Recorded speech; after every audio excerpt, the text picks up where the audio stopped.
Nous la trouvons beaucoup de choses que nous ne pensions pas voir, ni regarder, ni supporter, notamment pour les collègues. Service de la ville, police nationale, APEBA, le liquidateur judiciaire avec lequel on a eu l'autorisation d'entrer, de pénétrer dans cet espace qui était cadenassé. Des ossements de cadavres d'animaux, de chiens. Une piscine remplie à moitié, donc gîtes larvaires, etc. Des rats morts, beaucoup de feuilles, de déchets, d'arbres, de cocotiers, avec des cocos qui menacent les piétons.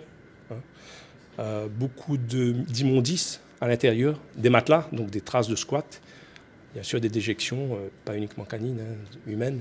Donc voilà, toutes les traces d'un squat. Il y a eu des photographies donc, qui ont été prises par les collègues. Signalement APEBA qui nous explique que ces outils, c'était des supports en bois avec des clous, des câbles de fer avec des clous qui serviraient, je dis bien serviraient, à des actes de torture d'animaux. Donc là, on parle de chiens. Il y a eu effectivement des signalements de ce type de phénomène, de squat. Il y a eu des constats, mais il y a aussi un organe qui est piloté par la police nationale, qui s'appelle le GPO, Groupement de Partenariat Opérationnel, qui a associé un certain nombre de partenaires, pas uniquement municipaux, d'associations, du département, du rectorat, etc., pour lutter contre ce phénomène de maltraitance animale qui existe depuis peu de temps.